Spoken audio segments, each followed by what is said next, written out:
Good morning, everyone. I am Lonilyn Makatangay, and my partner here is Mr. Carlos J. Albuladora, and we will talk about the global city. Here is a short description of a global city. Global city is written or was written by Saskia Sassin.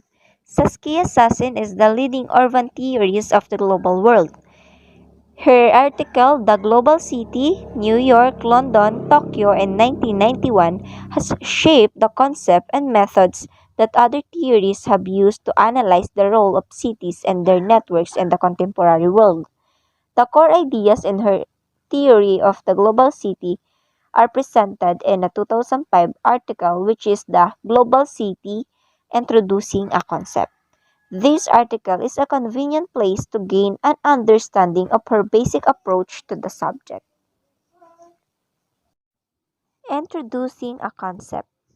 Key to Sassen's concept of the global city is an emphasis of the flow of information and capital.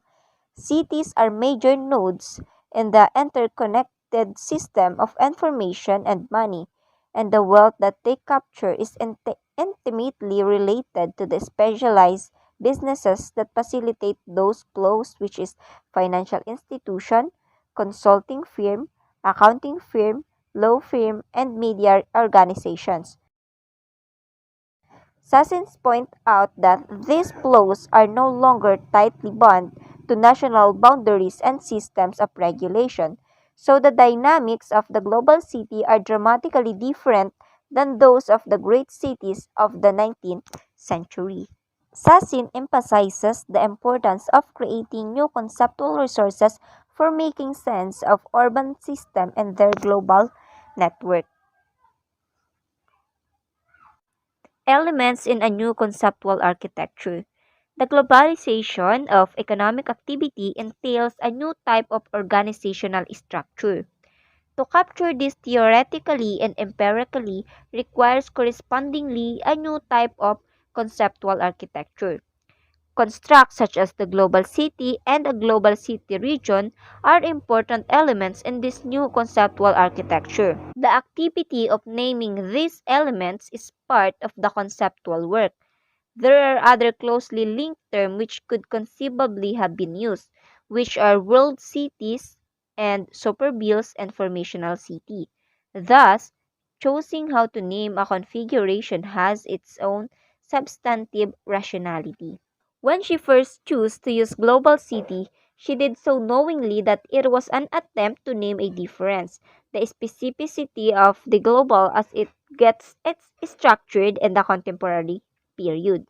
She did not choose the obvious alternative, which is world city, because it had precisely the opposite attribute. It referred to a type of city which we have seen over the century in early periods in Asia and in European colonial centers. The global city model organizing hypothesis. Sassin emphasizes the importance of creating new conceptual resources for making sense of urban systems and their global network, a new conceptual architecture as she calls it. She argues for seven fundamental hypotheses about the modern global city.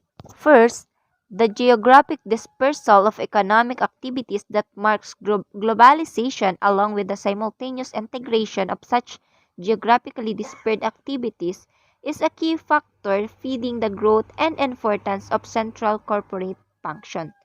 The more dispersed a firm's operation across a different countries, the more complex and strategic its central function that is, the work of managing, coordinating, servicing, financing a firm's network of operation. Second, this central function becomes so complex that increasingly the headquarters of large global firms outsource them. They buy a share of their central function from highly specialized service firms, accounting, legal, public relations, programming, telecommunications, and other such services. Third, those specialized service firms engaged in the most complex and globalized market are subject to agglomeration economies. The complexity of the services they need to produce the uncertainty of the markets they are involved with either directly or through the headquarter for which they are producing the services, and the growing importance of speed in all these transactions is a mix of conditions that constitute a new agglomeration dynamic. The mix of firms, talents, and expertise from a broad range of specialized fields makes a certain type of urban environment function as an information center. Being in a city becomes synonymous with being in an extremely intense and dense information loop. Fourth hypothesis, derived from the preceding one, is that the more headquarters outsource their most complex and standardized functions, particularly those subject to uncertain and changing market, the, the freer they are to opt for any location because less work actually done and the headquarter is subject to agglomeration economies.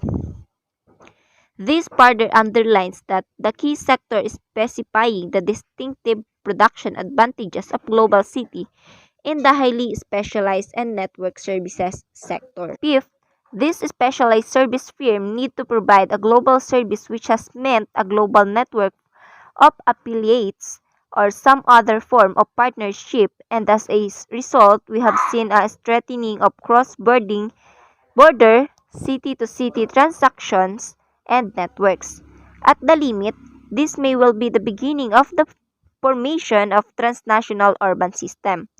The growth of global market for finance and specialized services, the need for transnational servicing network due to sharp increasing in international investment, the reduced role of the government and the regulation of international economic activity, and the corresponding ascendance of other institutional arenas, notably global markets and corporate headquarters, all point to the existence of a series of transnational networks of cities.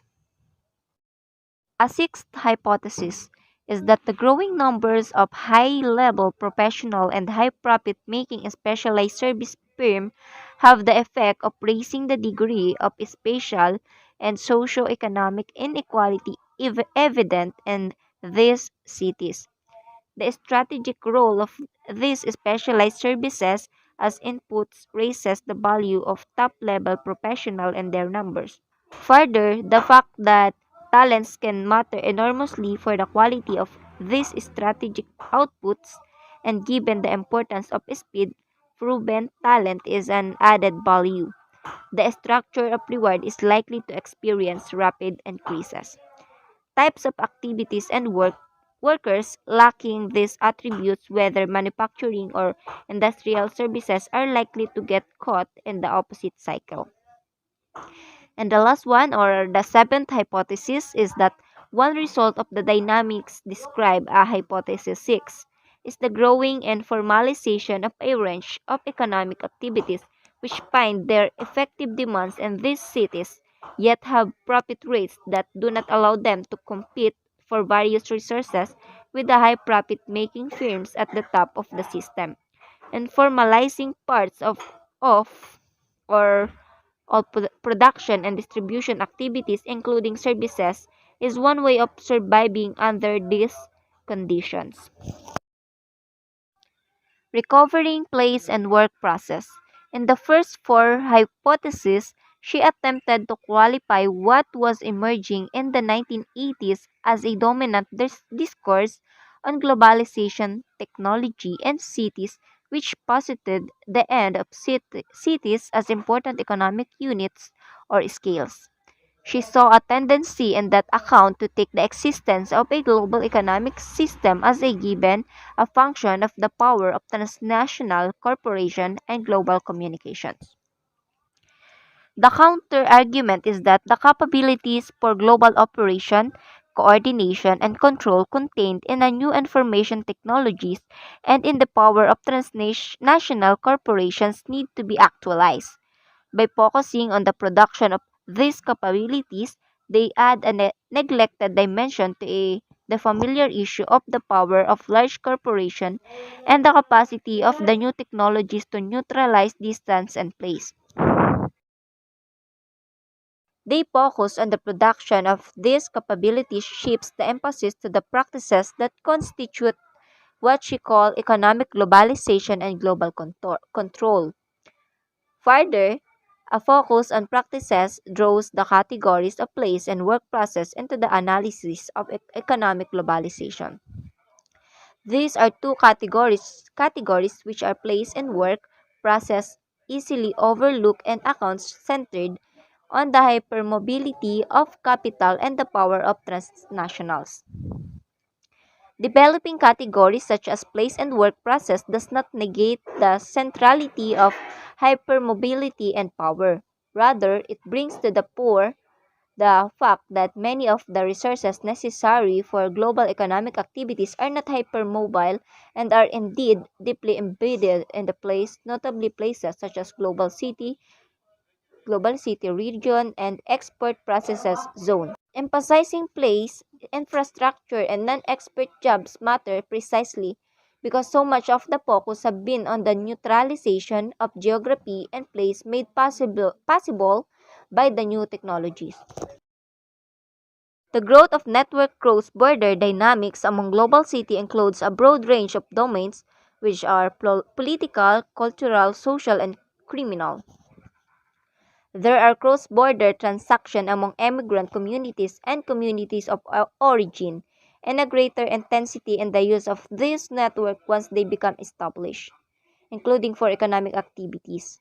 They also see greater cross-border network for cultural purposes, as in the growth of international market for art and a transnational class of curator, and for non-formal politics purposes, as in the growth of transnational network of activists around environmental causes, human rights, and so on.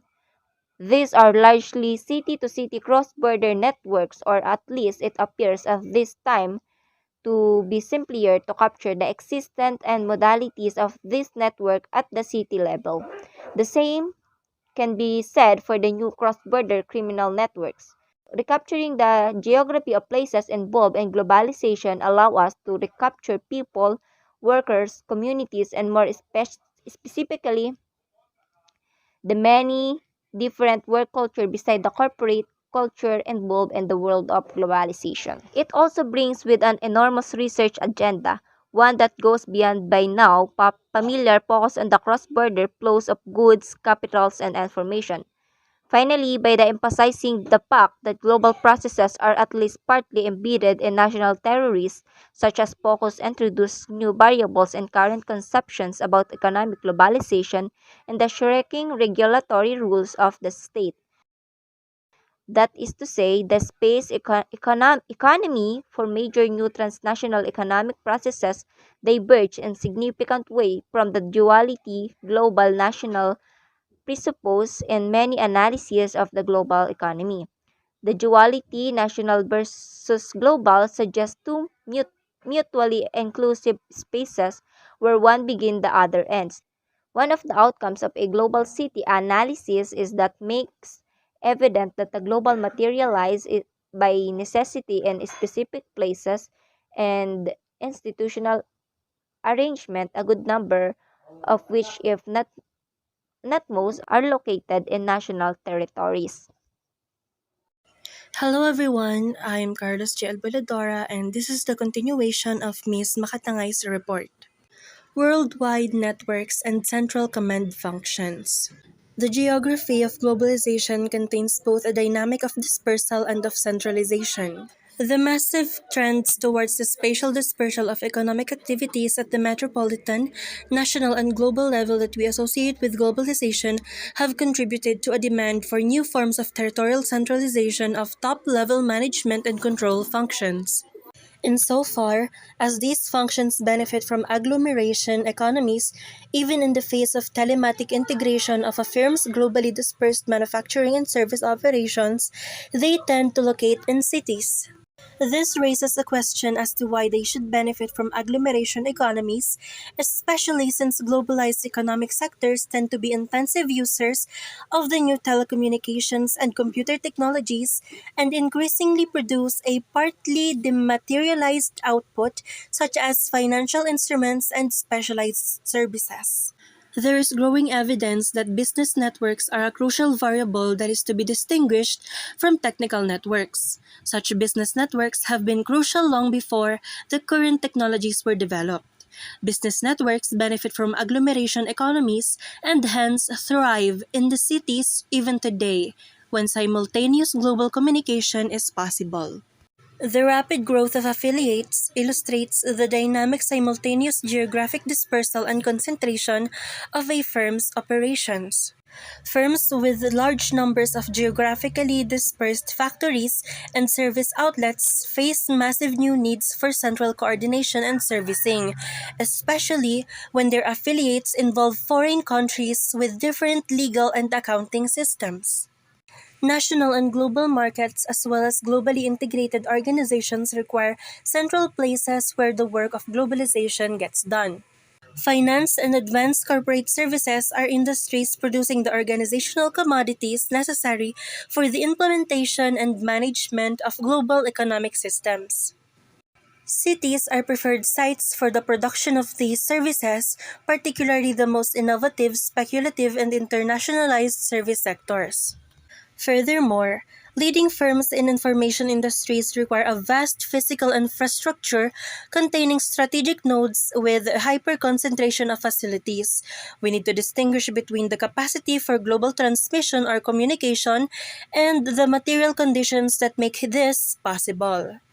In brief, a focus on cities makes it possible to recognize the anchoring of multiple cross-border dynamics in a network of places, prominent among which are cities, particularly global cities, or those with global city functions. Also, it creates an enormous research agenda in that every particular national or urban economy has its specific and inherited modes of articulating with current global circuits. Now let's move on to the impacts of new communication technologies on centrality. Cities have historically provided national economies, polities, and societies with something we can think of as centrality. In terms of their economic function, cities provide agglomeration economies, massive concentrations of information on the latest developments, and marketplace. So, how do the new technologies of communication alter the role of centrality and hence of cities as economic entities? As earlier sections have indicated, centrality remains a key feature of today's global economy. But today, there is no longer a simple, straightforward relation between centrality and such geographic entities as the downtown or the Central Business District or CBD. Today, partly as a result of the new communication technologies, the spatial correlates of the center can assume several geographic forms ranging from CBD to a new global grid of cities. Simplifying, one could identify three forms assumed by centrality today. Firstly, while there is no longer a simple, straightforward relation between centrality and such geographic entities as the downtown, as was the case in the past, the CBD remains a key form of centrality. But the CBD in major international business centers is one profoundly reconfigured by technological and economic change. Secondly, the center can extend to a metropolitan area in the form of a grid of nodes of intense business activity. Insofar as these various nodes are articulated through cyber routes or digital highways, they represent a new geographic correlate of the most advanced type of center. The places that fall outside this new grid of digital highways, however, are peripheralized, with the most dramatic instance that of shrinking cities. Thirdly, we are seeing the formation of a trans-territorial center constituted via telematics and intense economic transactions. The most powerful of these new geographies of centrality at the interurban level binds the major international financial and business centers, such as New York, London, Tokyo, Paris, Frankfurt, Zurich, Amsterdam, Los Angeles, Sydney, Hong Kong, among others. But this geography now also includes cities such as Sao Paulo and Mexico City. The intensity of transactions among these cities, particularly through the financial markets, Trade in services and investment has increased sharply, and so have the orders of magnitude involved.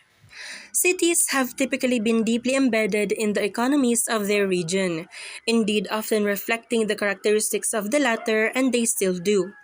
But cities that are strategic sites in the global economy tend in part to disconnect from their region. This conflicts with a key proposition in traditional scholarship about urban systems, namely that these systems promote the territorial integration of regional and national economies. Now let's proceed to the global city as a nexus for new political cultural alignments. The incorporation of cities into a new cross-border geography of centrality also signals the emergence of a new parallel political geography. Major cities have emerged as a strategic site not only for global capital but also for transnationalization of labor and the formation of translocal communities and identities. The centrality of place in a context of global processes makes possible a transnational economic and political opening for the new formation of new claims and hence for the constitution of entitlements, notably rights to place. At the limit, this could be an opening for new forms of citizenship. The loss of power at the national level produces the possibility for new forms of power and politics at the subnational level. Further, insofar as the national as container of social process and power is cracked, it opens up possibilities for a new geography of politics that links subnational spaces across borders. Immigration, for instance, is one major process through which a new transnational political economy and translocal household strategies are being constituted. Global capital and the new immigrant workforce are two major instances of transnationalized actors that each have unifying properties across borders internally and find themselves in contestation with each other inside global cities. The denationalizing of urban space and the formation of new claims by transnational actors raise the question, whose city is it?